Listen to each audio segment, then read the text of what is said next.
that little mouse, 'cause I'm an albatross.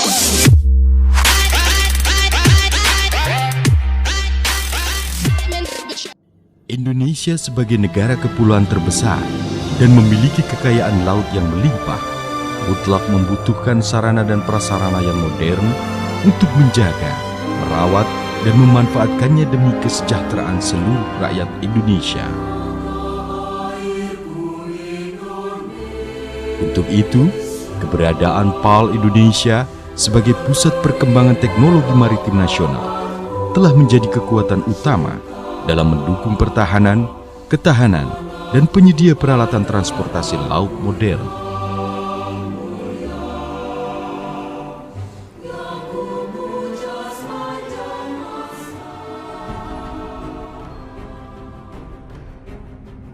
Berawal dari ide untuk mendirikan sarana perawatan dan perbaikan kapal perang Hindia Belanda oleh Gubernur Jenderal Van der Capellen, maka pada tahun 1849 diresmikanlah galangan kapal ini dengan nama Marine Establishment. Pada masa kependudukan Jepang, dengan fungsi yang sama, sarana ini berganti nama menjadi Kaikunse 2124 Butai. Proklamasi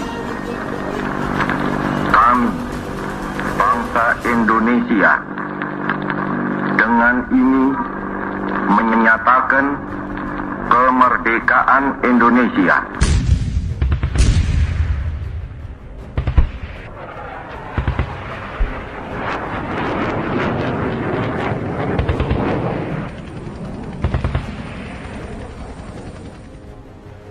Setelah penyerahan kedaulatan Republik Indonesia tahun 1949, fasilitas ini menjadi tanggung jawab pemerintah Republik Indonesia dan diberi nama Penataran Angkatan Laut.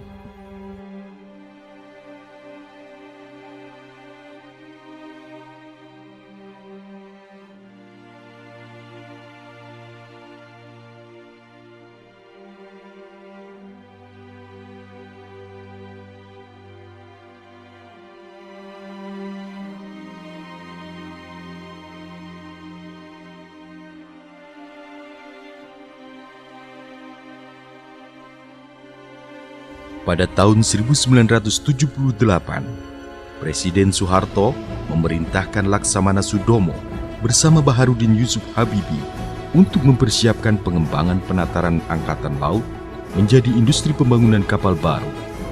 Maka mulai hari ini akan diberikan kepada pengembangan dan pembangunan fasilitas kapal untuk pembangunan kapal-kapal baru.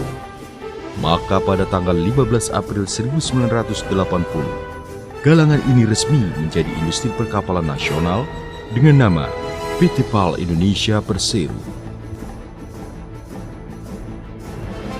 Dengan dukungan penuh dari TNI Angkatan Laut dan Institut Teknologi 10 November Surabaya, dilakukanlah perubahan dan pengembangan, baik infrastruktur maupun sumber daya manusia, melalui program Transfer of Technology dengan beberapa galangan internasional antara lain Finlandia, Jepang, Jerman, dan lain-lain.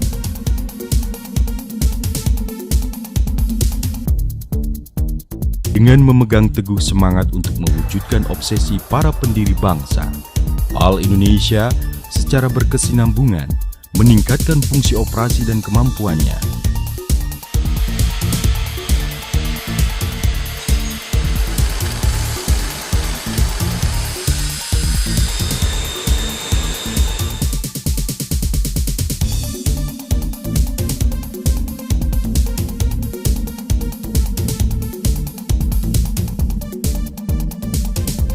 Sampai dengan saat ini, PAL Indonesia telah mengukir berbagai prestasi serta berhasil memposisikan diri di pasar internasional.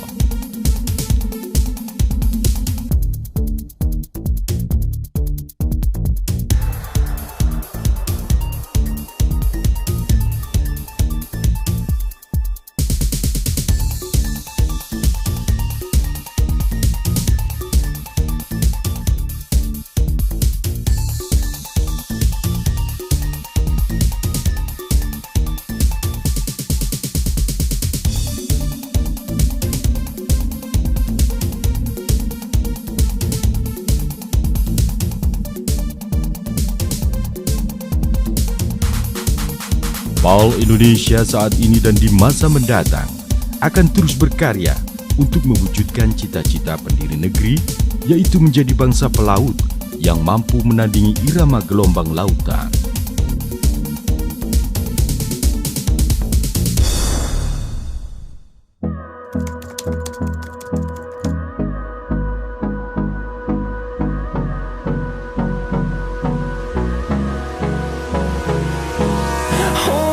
Close till I get up. Time is barely on our side.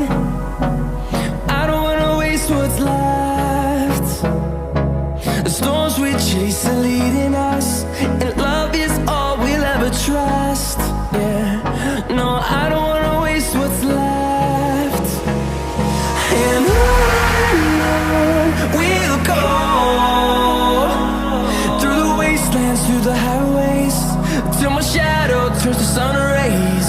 And on we'll go, through the wastelands, through the highways. And on we'll go.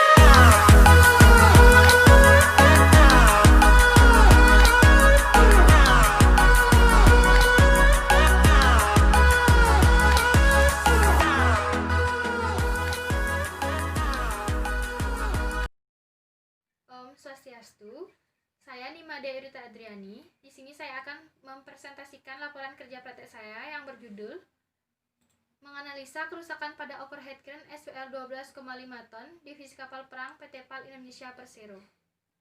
Pengertian crane adalah alat pengangkat yang pada umumnya dilengkapi dengan drum tali baja, dan rantai yang dapat digunakan untuk mengangkat dan menurunkan material secara vertikal dan memindahkannya secara horizontal. Crane dilengkapi dengan berbagai peralatan untuk memudahkan pekerjaan atau pergerakan dari crane tersebut. Crane biasanya digunakan pada industri transportasi untuk memuat atau membongkar muatan barang, peti kemas, dan lain sebagainya. Jenis-jenis crane yang pertama, crawler crane, adalah alat pengangkat material yang umumnya dipakai pada tempat proyek pembangunan dengan jangka yang tidak terlalu panjang. Tipe ini memiliki sisi atas yang bisa bergerak 360 derajat. Kedua, mobil crane atau truk crane, yaitu crane yang terdapat langsung pada mobil atau truk hingga dapat dengan mudah dibawa segera pada tempat kerja tanpa memakai kendaraan atau trailer. Yang ketiga, tower crane adalah alat yang dipakai untuk mengangkat material dengan cara vertikal serta horizontal ke suatu tempat yang tinggi pada ruangan gerak yang terbatas. Yang keempat, hydraulic crane. Biasanya semua tipe crane menggunakan sistem hidrolik atau minyak serta pneumatik atau angin agar bisa bekerja, tetapi hydraulic crane merupakan crane yang umum dipakai pada perbengkelan serta pergudangan yang memiliki susunan sederhana. Yang kelima, hoist crane. Alat bantu angkat barang ini umumnya tidak digunakan pada proyek-proyek konstruksi, melainkan dipasang di pabrik-pabrik, gudang, atau bengkel. Alat angkat barang ini memiliki perlintasan rel yang dirancang sedemikian rupa dan dilengkapi dengan roda sehingga bisa bergerak maju dan mundur dalam proses pemindahan barang. Yang keenam, jeep crane adalah alat pengangkat yang terbagi dalam berbagai macam ukuran. Jeep crane yang kecil umumnya dipakai pada perbengkelan serta pergudangan untuk memindahkan beberapa barang yang relatif berat. Jeep crane memiliki sistem kerja serta mesin yang serupa seperti hoist crane, serta susunan yang serupa dengan hydraulic crane. Yang ketujuh, level looping crane atau LLC memiliki penopang brengsel yang akan bergerak naik turun. Gerakan naik turun ini meningkatkan lengan crane untuk bergerak ke dalam dan keluar. Yang kedelapan, semi gantry crane adalah jenis crane portal berkaki tegak yang mengangkat benda dengan hoist yang dipasang di sebuah troli hoist dan dapat bergerak secara horizontal dan vertikal pada rel atau sepasang rel dipasang di bawah balok atau lantai kerja. Yang kesembilan, gantry crane atau Goliath crane adalah jenis crane portal tinggi berkaki tegak yang mengangkat benda dengan hoist yang dipasang di sebuah troli hoist dan dapat bergerak secara horizontal dan vertikal pada rel atau sepasang rel yang dipasang di lantai kerja. Pengertian overhead crane SWL 12,5 ton adalah salah satu dari jenis pesawat angkat yang banyak dipakai sebagai alat pengangkut pada daerah-daerah industri, pabrik maupun bengkel. Pesawat angkat ini dilengkapi dengan roda dan lintasan rel agar dapat bergerak maju dan mundur sebagai penunjang proses kerjanya. Overhead crane biasanya digunakan untuk mengangkat dan mengangkut muatan di dalam ruangan, Letak overhead crane berada di atas, dekat dengan atap ruangan. Pada overhead crane 12,5 ton ini memiliki daya angkat maksimum yang dapat ditanggung oleh sling pada saat benda diangkat secara tidak langsung karena ada pengikat sling pada benda sebesar 12,5 ton. Spesifikasi overhead crane SWL 12,5 ton bisa dilihat pada gambar di sini. Lanjut pada komponen overhead crane SWL 12,5 ton bisa dilihat pada gambar. Berikut adalah keterangan komponen overhead crane SWL 12,5 ton. Yang pertama lintasan atau runway rail, yang kedua lintasan, yang ketiga bridge atau jembatan, yang keempat grab atau trolley, yang kelima hoist, yang keenam sistem kontrol, yang ketujuh hook. Cara kerja overhead crane SWL 12,5 ton. Prinsip kerja pesawat angkat ini adalah untuk mengangkat, menurunkan, dan memindahkan alat ataupun benda berat yang ada di workshop ketika diadakan perbaikan maupun perawatan terhadap alat berat. Dalam pengoperasiannya, benda yang akan diangkat harus bebas dari segala rintangan agar dapat dengan mudah diletakkan sesuai dengan posisinya. Pergerakan crane pada overhead crane antara lain, yang pertama gerakan hoist, naik turun, yang kedua gerakan transversal. Cara pengoperasian overhead crane SWL 12,5 ton. Yang pertama, periksa overhead crane secara visual. Pastikan hook, safety lock, dan seling dalam keadaan baik. Yang kedua, hidupkan switch, tes crane tanpa beban. Yang ketiga, pastikan keselamatan serta keamanan area kerja dan barang yang akan diangkat. Yang keempat, harus memakai topi keselamatan atau safety head. Yang kelima, pastikan berat beban yang akan diangkat tidak melebihi kapasitas dari overhead crane. Yang keenam, pilihlah sling yang akan digunakan. Diameter dan panjang harus sesuai dengan berat beban yang akan diangkat. Yang ketujuh, ikat beban yang akan diangkat dengan baik dan benar. Yang kedelapan, angkat beban dengan perlahan dan bila bergerak usahakan jarak dengan lantai tidak terlalu tinggi. Yang kesembilan, selama pengangkatan perhatikan beban yang sedang diangkat. Beban tidak boleh bergoyang dan tidak ada yang menghalangi. 10. Jangan meninggalkan beban dalam keadaan tergantung. 11. Letakkan overhead crane dan beban yang diangkat pada tempat yang aman. Yang ke-12, matikan switch brake. Analisa permasalahan yang ada pada overhead crane SWL 12,5 ton.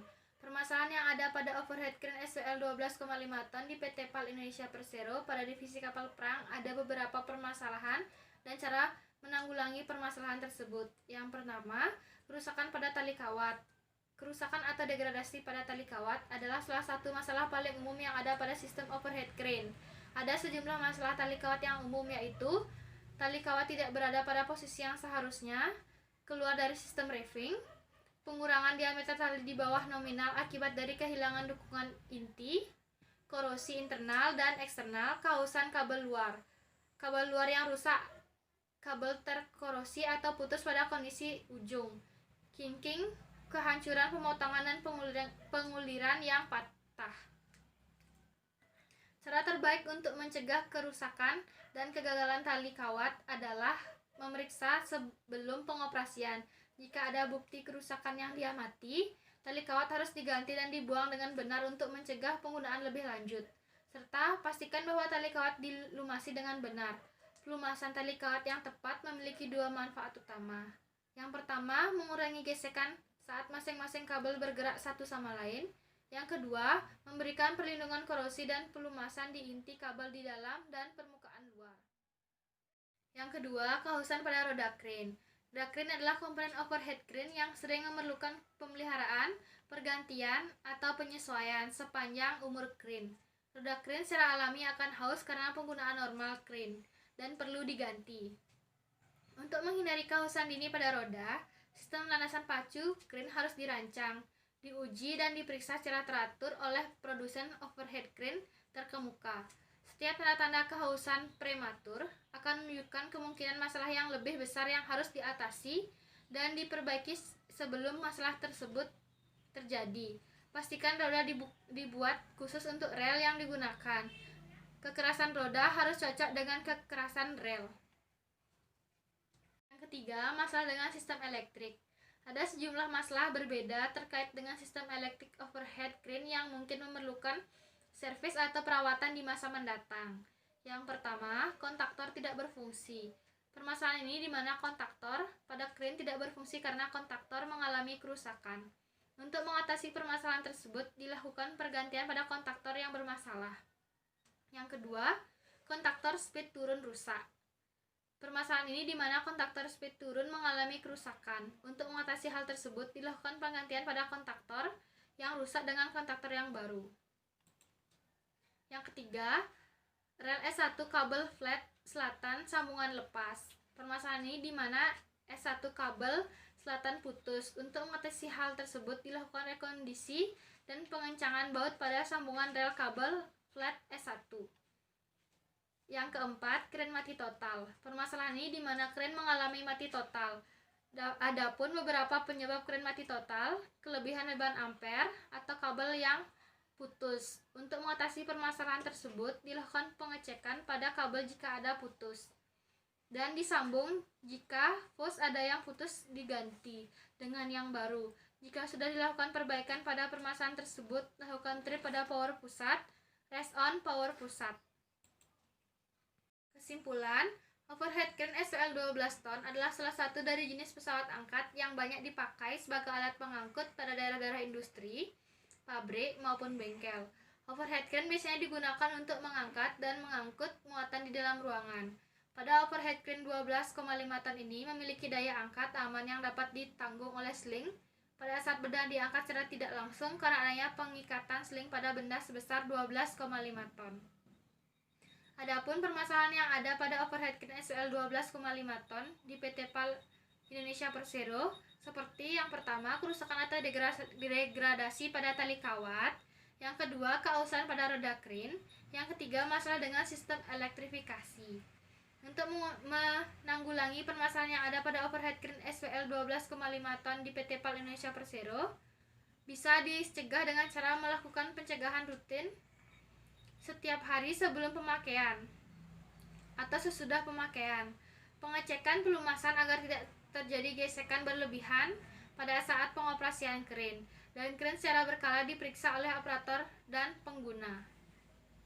Lanjut pada saran, berdasarkan hasil kerja praktek yang sudah dilakukan di PT PAL Indonesia Persero, berikut saran yang perlu dipertimbangkan. Yang pertama, melaksanakan pengecekan overhead crane sebelum atau sesudah penggunaan secara berkala, guna memastikan crane masih layak beroperasi atau sesuai dengan spesifikasi untuk pengoperasiannya. Yang kedua, melakukan pelumasan pada bagian yang seharusnya dilumasi, agar tidak terjadi gesekan yang akan merugikan, serta menyebabkan kerusakan pada komponen overhead crane. Baik, sekian presentasi dari saya. Terima kasih. Bila ada salah kata, saya minta maaf. Om Santi Santi Santi Om.